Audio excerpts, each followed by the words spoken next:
and welcome back to Scottish and Scared. I'm your host Stefanie and I'm here to tell you about all the strange and unusual goings on from right here in my homeland, Scotland. Before we get into it, I would like to ask anyone listening to send in their strange or unusual experiences. They do not have to be from here in Scotland. If you have any requests for future episodes or you just fancy a gab, then please do get in touch. You can email us at scottishandscared@gmail.com and you can also follow us on Instagram at scottishandscaredpod. If you wouldn't mind, please rate, review and share wherever you may be listening to us. It really does help us out, and a massive thanks to everyone who has already done so. Yes, hello everyone. I would just like to start off by firstly apologising for my absence. A lot of you have been DMing me and emailing me to see if I am actually still alive, and I can confirm I am not speaking to you from beyond the grave. I am still here, barely. I do have a very good reason why I was gone for so long, which I am going to get into in just a wee bit, as well as some very exciting updates about the show and where it's heading in the new year. So if that is something that you're interested in, keep on listening. But if you're not that interested in me talking about myself personally, this episode probably isn't going to be for you. This one is going to be a bit more relaxed, a bit more chill, so a wee bit less scripted, shall we say. So if that's not something that you want to listen to, then this probably is not the episode for you, so I would probably give this one a miss. So firstly, why was I gone for so long? Well, I'm going to try and keep this as short as humanly possible. As many of you may know, if you've listened to the show consistently, I said in the last episode about 3 months ago now that I was going to Yorkshire for the weekend on a family vacation, which I did.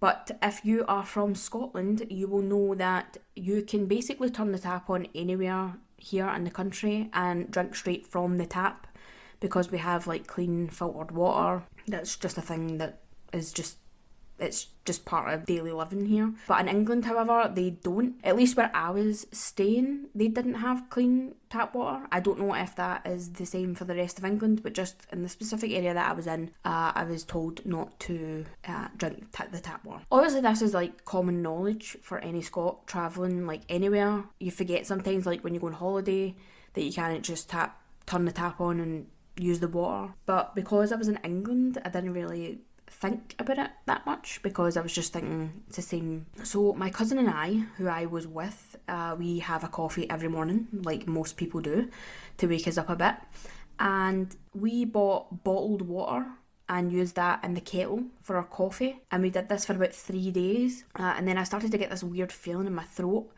like see, like when you're just about to get tonsillitis or something like that, and you get that really weird feeling and swelling in your throat and you can't really eat and drink well. So I started to get that feeling, and as the day went on, that feeling just started to get like progressively worse. So my cousin started to feel the same, and I was kind of just like trying to figure out, no, there must be something that both of us are doing or whatever that's causing this. So I decided that I wanted to open the kettle for some reason and have a wee look inside just to see if it was clean. And when I opened the kettle, it kind of looked like somebody had spat in the kettle. Like somebody had spat up phlegm and just spat it into the kettle. That's what it looked like inside the kettle. The kettle looked like it had mucus and phlegm inside it, just floating about in the water. So as you can imagine, as soon as I seen this, I was absolutely horrified. I immediately just started like kicking off. I emptied the kettle, I started cleaning it, and from that point on we kind of just started boiling water in a pot on the stove instead of using the kettle, and we kind of thought that would be the end of it. We would feel better, whatever. So skip to the last day of our holiday. I was actually unable to move from the sofa, and I am not exaggerating when I say this. I literally was unable to move. I had a fever so high and sweats so bad that I was literally soaking through all of my clothes. I was sweating through the duvet that I had around me. I was coughing up yellow and green mucus. I was unable to speak. I completely lost my voice and I was like violently shaking. So honestly, I really did feel like I was dying. Like I haven't been that sick in a very, very, very long time. I took a COVID test and it was negative. So we just all around assumed that I had caught a bug or something of that nature, something just silly. So when we were leaving, I slept the entire car journey home. And when we got back to our own homes and stuff, I kind of just went inside, flopped down, lay in bed, just tried to sleep through the night thinking that it would get better. But through the night, I had a fever so bad that I almost passed out. It just so happens that when I was at home, the rest of my family was also on holiday in a completely different location. They were actually abroad. So I was at home alone. I had the fan on, windows open, but my fever just reached a point that I genuinely almost passed out. So at that point, I decided it was time to maybe visit the hospital and see if it was something a bit more serious. I did so, and as soon as I got into the hospital, they did a bunch of blood tests. One of my blood tests came back, and I think it was, I'm not sure if it's your white blood cells that's like, if your white blood cells are high, it's like a sign of infection or something, but my white blood cell count, or whatever way around it is, was so high that they immediately put me on drips. I was taking all sorts of medication, and it turns out that I actually had bacterial tonsillitis, which, had I not been treated for, I was told would have developed eventually into sepsis in the next day or two. So fortunately, I was treated and felt better within a week or two, but my voice was completely gone for about 3 or 4 weeks. I couldn't speak without coughing, which obviously makes recording a podcast very, very difficult, as you can imagine. But I am absolutely fine now. It's completely gone. I took loads of medication, antibiotics, stuff like that, and my voice is more or less back to normal. But I just want to say that if you feel really sick, or you just think, oh, I've got the flu or whatever, please go and get checked out, because I had no idea that you could even get sepsis from something like tonsillitis. I thought that was just like, like if you've got a really, really bad illness or something like that. But please get it checked, because honestly, I knew something wasn't right, and had I just kept laying in bed and feeling sorry for myself and, just trying to drink water and all the usual crap, then God knows what could have happened. So please, if you feel sick and you do a COVID test and it's negative, just get checked out, because you never know. And also, please don't drink the water in strange countries. And if you're going to boil it, maybe check the kettle, because I never even thought to do that. And when I came home, the first thing I did was check our own kettle, which was absolutely fine, because England have hard water and we have soft water, which I'm not going to get too much into water, but yeah, basically don't drink the water. That was all good. Everything was getting back to normal. I was feeling good. I had planned to come back to recording with an episode that I worked really, really hard on. I had done a lot of reading. I wrote up a bunch of stuff for you guys to enjoy. And then my wisdom teeth decided that they wanted a wee bit of the action. So I have been fighting an infection for the past 2 weeks, and I have an appointment next week to have x-rays done.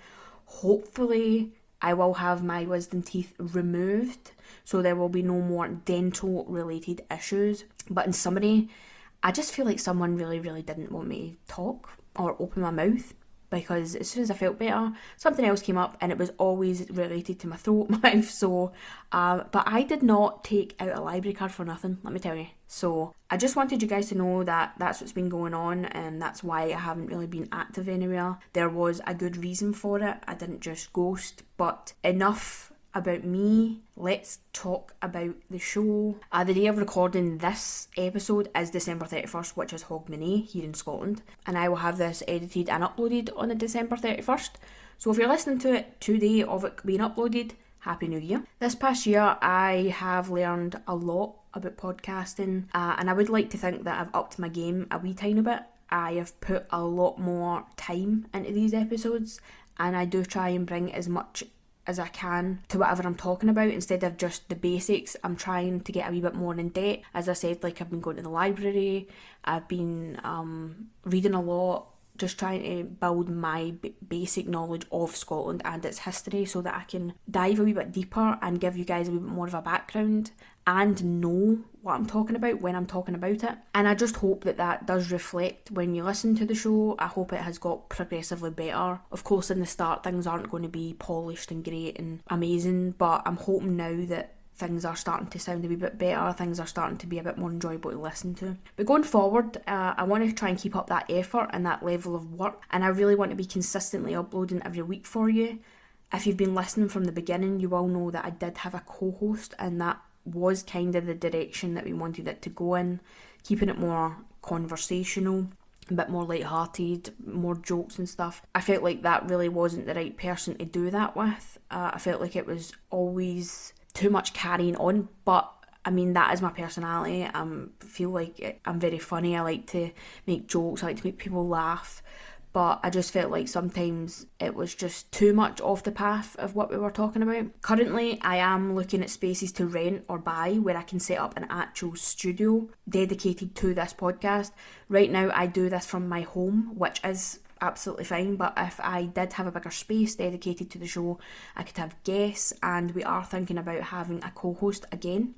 It would be a different person this time, and the plan would be to give them their own episodes that I would sit in on, where they can talk about whatever they please, obviously within reason, and I would kind of just jump in and we would just have more of a conversation about it, instead of it being scripted, so to say. I do enjoy doing this, don't get me wrong, I do enjoy doing this on my own, but sometimes I think it's good to have someone jump in and discuss things a bit deeper or ask questions real time to make it a bit more interesting, and as I said, not so scripted. I do try to add on my own thoughts and things during the episode, but yeah, I do think sometimes it's better if you've got someone to bounce off of and kind of throw ideas off of. But this is the plan that we have going forward. Now, their episode could be about absolutely anything from horror movies, true crime, ghost stories, or it could be something completely different to what we're doing now. It doesn't have to be about, all the weird, spooky, unusual stuff. It could be something completely different, or it could be a completely different show.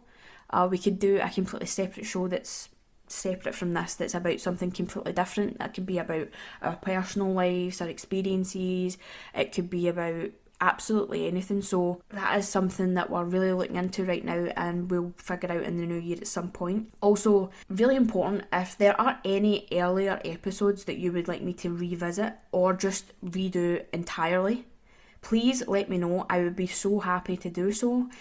There are most definitely things that I've missed in the past that I could go maybe a wee bit deeper on, and it would kind of line up more to what the show is now as opposed to when it started.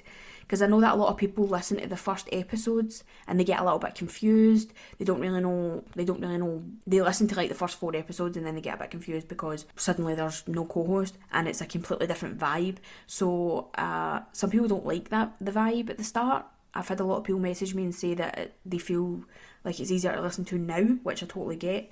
So if there's any episodes at the start that you would like me to maybe revisit and redo, definitely do that. Like I know that the Loch Ness Monster episode, there's loads more that's came out recently about that I could definitely add in, and I'd be happy to do that. As I said, it would kind of line up more with what I'm doing now and as opposed to at the beginning. But you lovely people can let me know how you feel about all these ideas that I've thrown out. Please do not hesitate to get in touch. I welcome all opinions because at the end of the day, this is your show. You're the ones that are listening to it. So I want to give you guys what you want and make the changes that you want to see. That would make it better for you. Also, just before we move on, next week we will be putting up our first episode of the new year.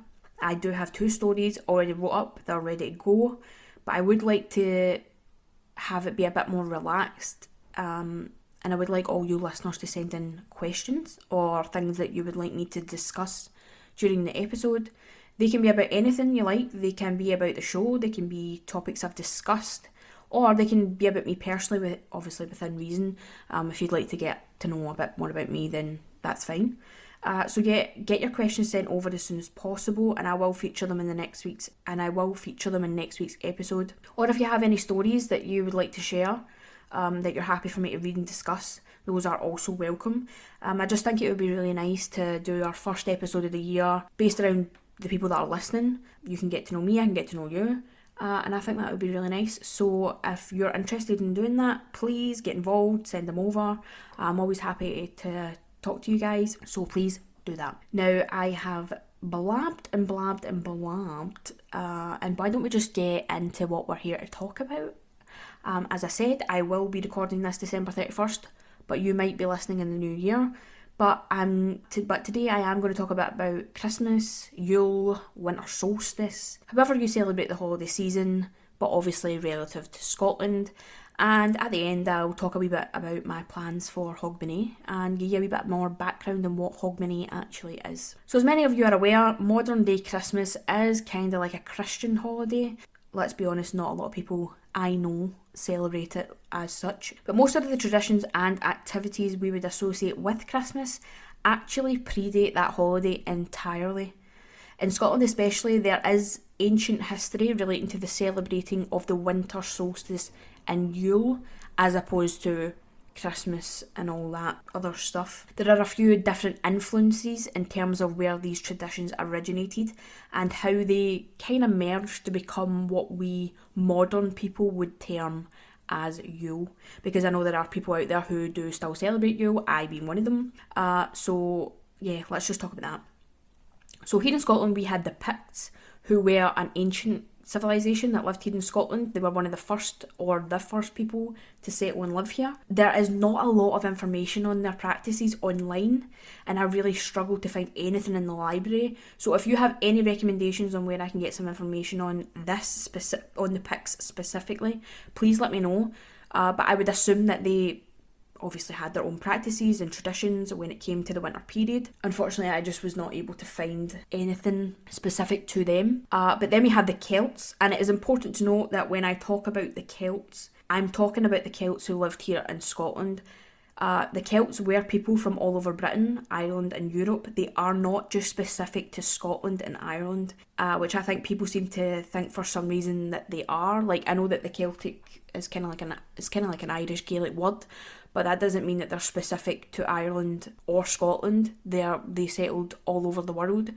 So there are varying different types of people who walk the Celtic path. There are different types of people who would have called themselves Celts. So when I say Celts, I'm specifically talking about Scotland. Just for anybody that's listening that's maybe Irish or, from anywhere else. Anywho, the Celts or the Celtic pagans would celebrate the winter solstice, which was usually around the 21st of December, which was the shortest day of the year. They believed that during this period the sun would stand still, and this is what would cause the longer nights, and they carried out several different celebrations and acts in order to appease the gods and allow the sun to start moving again, thus bringing an end to the dark nights and the cold winter and obviously the winter period. As you can imagine, there was a lot of fire involved in these practices. Large bonfires would be lit to keep people warm and provide light. They were also used to ward off bad spirits. There would also be animal sacrifices and sometimes even human sacrifices that would be carried out by the Druids, who were kind of like a higher rank of people within the Celtic communities. Now I could go on and on and on about the Druids and the Celts and the Picts and all these different like little communities. I will do that in a separate episode because the information on these people is staggering. So I won't go into it a bit too much. I'll just keep it brief. But they were very important within these communities, as they served as religious leaders, teachers, advisors, lore keepers, as well as adjudicators.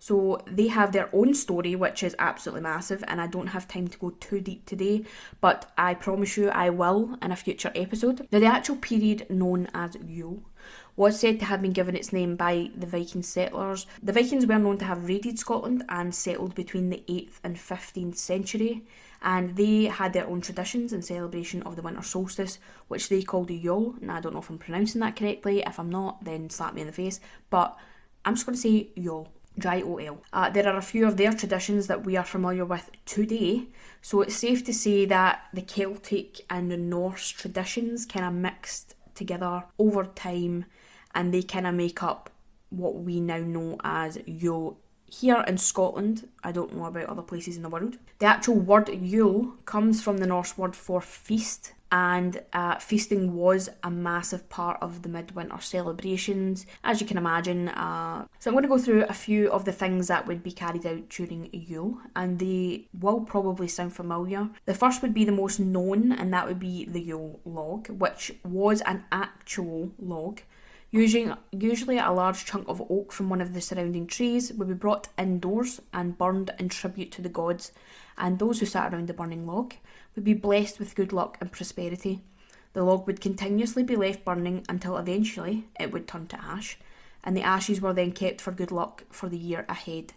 And some would also be saved to help burn the following year's log. As you'll probably know, you can go into Marks and Spencer's these days and buy a Yule log, but it's not an actual physical log. It is a cake that looks like a log. But in my house, we actually buy actual Yule logs, so I don't have the facilities to just go out and cut down a tree, but we will buy like a piece of oak or pine or whatever, and we'll kind of make our own little Yule log for like the fireplace and stuff. But nowadays the Yule log is more commercialised as a cake. Another one that you've probably heard of is mistletoe, which was also used to bring good luck and was said to help with fertility. It would be hung in people's homes or placed as a decoration, and sometimes it would be gifted by the village elders, the druids, etc. They would gift it to people as a gift of fertility. And modern day mistletoe, you will know, is hung above doors, and if you stand underneath it, you're meant to give the person a kiss, yada yada yada. Another thing that would be done would be that, so the main important thing here is basically bringing the outdoors indoors, which was very important. And one of the main ways of doing this during the period of Yule was by bringing in a pine tree from outside and placing it in the home. It would be decorated with various different things such as mistletoe, dried fruits, and different types of handmade decorations such as little stars and moons and stuff like that, which again would kind of coincide with modern day Christmas trees that we put up every year, decorate, etc, etc. My Christmas tree is not a Christmas tree. It is just a pine tree that we put up and we decorate it with a different theme every year. This year it's Cat in the Hat. Last year it was Nightmare Before Christmas. And next year it's going to be horror movies. We do also decorate it with Yule specific things such as dried oranges and stuff like that. And we have like stars and moons, those kind of things. And as well as all this stuff, there would obviously be a lot of drinking, a lot of singing, dancing, and even, a lot of, it's cold and people have got to keep warm and, things get cosy. There'll be a lot of that as well. A lot of Yule babies, let's just say that. And generally just people having a good time, surrounding themselves with people with loved ones and people they cared about, and just having a good old time. Now, like I said, many of these things probably sound familiar, and that's because when Christianity was introduced to Scotland all those years ago, our ancient traditions and belief systems slowly started to be replaced with more modern Christian practices, and this is how the whole idea of Christmas was eventually introduced. Now, I personally don't like this. If you're listening and you're Christian, this is not me attacking you or your religion. I'm just really into learning about your own people's traditions and beliefs. I know like the pagans and the Celts and the Picts and all these different people, they're very seasonal. Their traditions are very seasonal based. They're based on the weather, like I said, the seasons, nature, and that's just something that I feel really close to. And I think it's a shame that all those things, they get lost to time and they're just replaced with other things. And that's kind of what I've been trying to do over the past couple of months, is kind of get in touch with that and learn as much as humanly possible. Try and practice those traditions within modern times, if you will. So like in our house we burn simmer pots during the winter season. We do some sailing with some pine. We try and get out in nature a bit more during the winter, and we just generally try to do as much as we can. But that's just me, that's just our family, that's just how we do it. We're not particularly religious, we don't particularly believe in any religion. We just try and keep it as authentic to us as possible. We're not really Christian, so we don't really like to practice Christian things. And that is absolutely no hate to Christianity or Catholicism or anything like that. You do you, but that's just how we do it in our home. And something that some of you might not know is that Christmas or Yule was actually banned here in Scotland. That's correct, it was banned. In 1560, Scotland decided it wanted a wee break from the Catholic Church and broke away, and this period is known as the Reformation. We have touched on this in previous episodes. It caused a lot of religious conflict, and as Christmas was deemed a Catholic holiday, the Scottish Parliament decided to put a ban on celebrating it in 1640. So if you were found to be celebrating it in any way, This could be something as small as, baking a cake that looked a bit too much like a Yule log. You would be imprisoned. That's right, you would be in jail for Christmas. I personally wish they had kept this tradition because I don't like Christmas. I don't know why. I've never liked it since I was a wee lassie. I don't know why. I am the Grinch of my family, and I am at peace with that, and I am absolutely over the moon with that. Doesn't bother me in the slightest. But yeah, I'm not the biggest fan of Christmas, so I do wish that they'd kind of kept this ban in. But the ban itself lasted until the early 18th century, but it was still very frowned upon in Scotland to celebrate it. So much so that it wasn't even a public holiday here until 1958, which I think is absolutely bananas. I asked my dad about this, and he said, now my dad's only 46, but he said that he has never heard of that. He didn't even know that was a thing. But when I asked my nana, she said, oh yeah, I remember that. Yeah, I mean, people had to go out and work in Scotland on Christmas Day because it was just kind of frowned upon to celebrate it, which I just think is absolutely mad. But if you're Scottish, you'll know that Hogmanay here is a very, very big deal, which is New Year's Eve for anyone who is non-Scot. The reason we go so hard on Hogmanay celebrations here is because for so long it was the only winter holiday that we could actually celebrate without any repercussions. Now that's the theory, that's not fact, but they think that's why we have it's such a massive deal here, which, like I said before, my family celebrate in more traditional ways. We do the whole pine tree and the Yule log, obviously on a much smaller scale. I don't particularly have any religious beliefs, but I do prefer to practice more traditional ways of celebrating different seasons and holidays throughout the year. But for the most part, we just get drunk and take the piss out of one another. That's kind of what we do. That's kind of what makes it fun. In terms of folklore, there isn't a whole bunch of creatures that enjoy the festive season in Scotland. The only one that I could find was the Dark Crooked One of Christmas, which does have a Gaelic name, which I am not going to attempt to pronounce because I am absolutely going to butcher it and embarrass myself. Now this lore isn't particularly Scottish.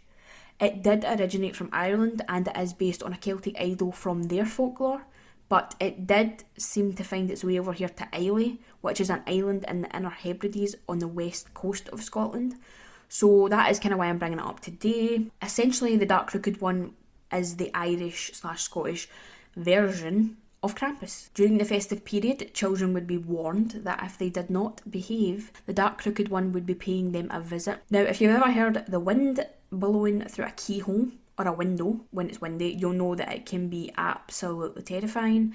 I know that when I was a kid, we stayed in the top flat of a tenement building, and when the wind would kind of blow up the close or the building, it would come through our letterbox, and it sounded like something was howling through the letterbox, and it was absolutely terrifying. So if you can imagine that noise, parents would tell their children that was the Dark Crooked One crying down the chimney or through the door, to try and scare them into behaving. But that is the only kind of Christmassy creature that I could find from here in Scotland. Did your parents ever threaten you with anything like that when you were a kid? Like, my nana used to threaten me with hairy toes. If I was misbehaving, she would say, oh, hairy toes is going to get you, and she would say that he lived under the bed. So for the longest time, I would jump into bed because I was terrified that hairy toes was going to get me from underneath my bed. And my grandpa always used to scare me with Bojangles. He used to say that if I didn't behave, Bojangles would come and get me. And he would open the front door and he'd be like, oh, there's Bojangles coming to get you. Yeah, when I think of Bojangles, I think of a guy in a top, like a fedora, with sunglasses on, like Hannibal Lecter. That's what I imagine. And hairy toes was just, I don't know why that scared me so much. Maybe that's why I hate feet. But yeah, did your parents ever scare you with made up monsters? I know there was one here as well, Maggie Murphy. I don't know if you ever heard of that one. Basically, Maggie Murphy is this fictional woman who has an orphanage, and our parents would say is if you don't behave, Maggie Murphy's going to come and get you and take you away. They would even go as far as phoning Maggie Murphy to tell her to come and get you. So yeah, that was totally not related to anything I was talking about, but yeah, those were the things that my grandparents would scare me with as a child. So that is all I have in relation to Christmas or Yule, whichever you celebrate, if you celebrate it at all. I do find it a little annoying how a lot of the times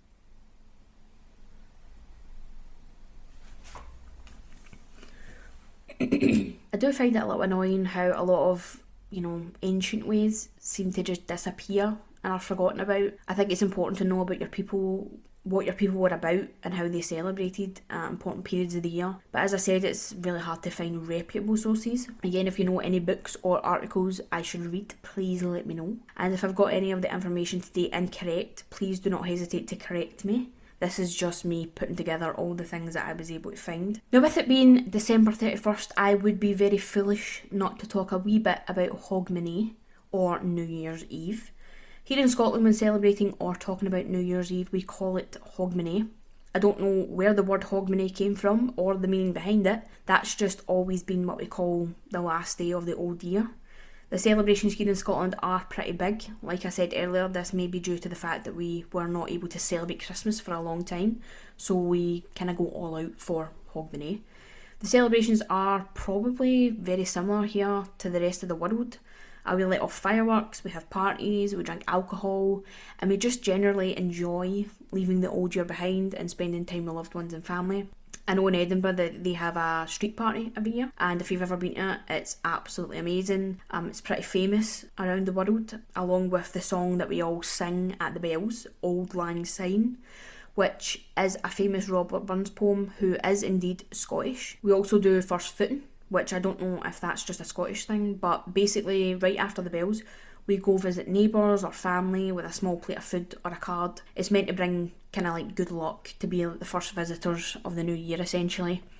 We used to do this with our neighbours every year when I was a kid. They would come over to our house and we'd have like a big buffet and we'd just have a nice time and sing songs and stuff like that. But now that I'm older, I'm not going to lie, it's just an excuse to get dressed up and get very, very, very drunk, which is exactly what I will be doing right after this recording. So get in touch and let me know how you celebrate New Year's Eve or Hogmanay. Do you have your own little traditions, or do you just use it as an excuse to party like we do? If you're ever in Scotland at New Year, head to Edinburgh. It's one of the best places to be at New Year. Their street party is absolutely amazing. It's filled with music and dancing and singing, and just everybody's there just to have a nice time and enjoy each other's company. It doesn't matter where you're from, doesn't matter who you are. Yeah, everybody's just love. Everybody's just there to have a nice time. But that is all I have time for today, people. I have to go put my face on and pour myself a wee drink, because I, for one, am very, very pleased to see the back of this year, and I'm excited to see what the new one has in store. Once again, I want to thank every single person who has listened to the show, got in contact or left feedback. It's actually been shocking to me that so many people do enjoy hearing me talk about castles once a week. It's absolutely mind-boggling. I know there has been periods of absence for me because of my health or because I was moving house and stuff like that. But next year will be better and more consistent. And I'm just really excited to see where this could all go and what potential it has. I hope that every single one of you listening had an absolutely amazing holiday season and everyone was safe. I will be back next week with the first episode of the new year with 2 very Scottish stories for you. But I would like you listeners to send in any questions you have or requests, and I will include these in the episode. I hope everyone has an amazing Hogmanay or New Year's Eve. Don't get too drunk if you're over 18, and if there is anyone out there who is spending it alone, get in touch. Drop us an email or a DM and you can most certainly join us for the celebration.